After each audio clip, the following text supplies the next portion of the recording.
So some of my classes said they were having trouble with number 4, and so I want to go over that with you. Now, keep in mind this came from our math problem where these angles were sitting on top of a protractor in the picture.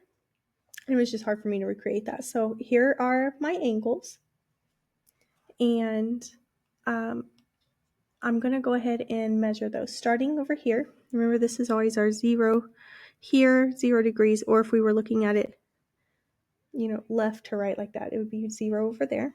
Or it could also read as 180, 180, depending on which direction you're going.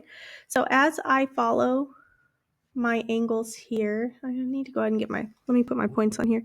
This is A, B is my vertex of all of my angles, F, E, D. Okay, I'm going to try to color code this, just kind of make it a little bit easier so you can see what I'm doing here.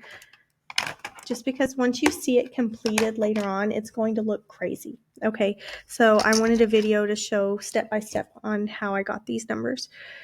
Alrighty. So when I follow this around, let me change pins here, CBF, the measurement was, it's either going to be 145 or 35. Well, obviously that's an acute angle, so the 35 degrees makes a lot more sense. Okay, next, EBC, E to B to C would be this entire angle right here. And that falls between 70 and 80. And so that would be 75 degrees for that entire angle. So if I color code it, it'd be this angle here. And the 35 would be this angle right here. Okay.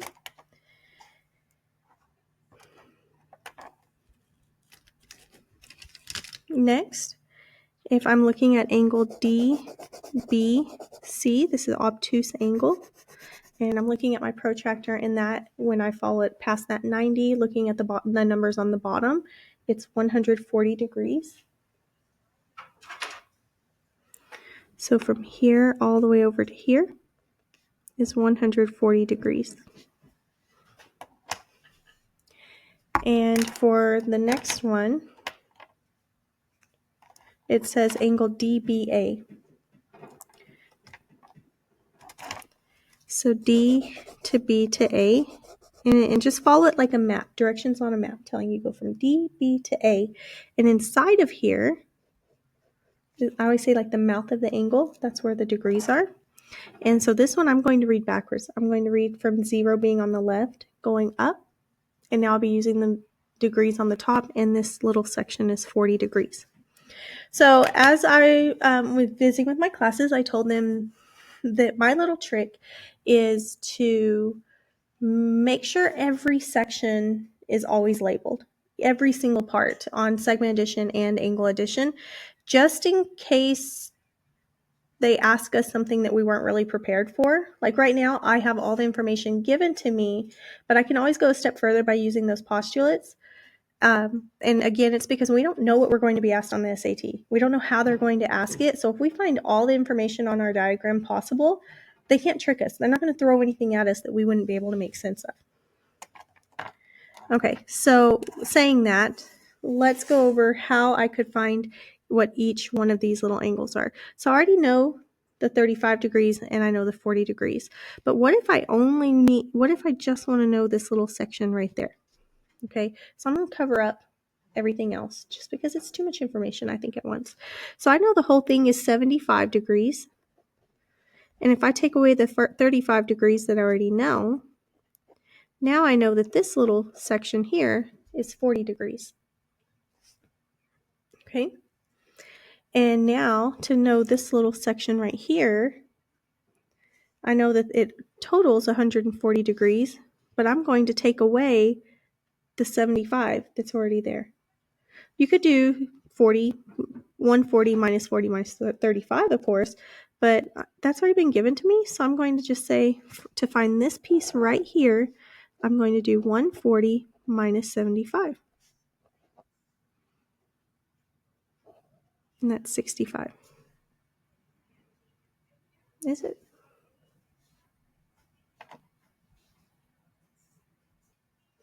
Okay, just check my math for a second. Okay, so I have 35, 40, 65, and 40. And I'm going to go ahead and just double check my math here, grab my calculator, because I know that all of these angles together would make this equal the straight angle, which is 180 degrees. So 35 plus my 40 plus my 65 plus my 40 is 180. So now I'm feeling pretty confident that my math was correct there. Okay, so now let's go to the problem and see what they were asking for. And again, you might be like, Miss H, that was a little bit too much work. I didn't have to do all of that. Again, we're preparing for the PSAT for my sophomores and SATs for your junior year. So we don't know how they're going to ask these questions. So we're going to be prepared with all the possible things that they might ask for. All right, so on our problem, they're asking for measure of angle DBC. Okay, DBC was this bright color here. D to B to C.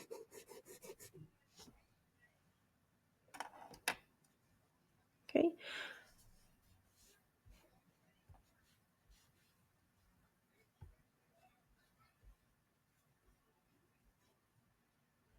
And we know that that was 140 degrees.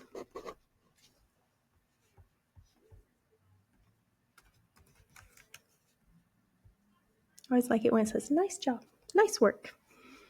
Builds our confidence, right? Part of our portrait of a wildcat, building confidence. DBE. DBE is this little section right here. And we'll have already found that. That's 65 degrees. So again, it works on segment addition, postulate. Honestly, you're going to see me use this on all over geometry. Always fill out all the possible information we can come up with, and then we are prepared for any questions they ask. Measure of angle EBF. E to B to F was this 40 degrees.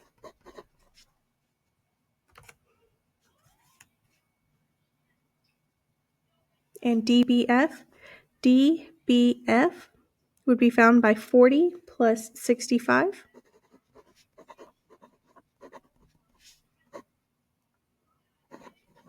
105 degrees.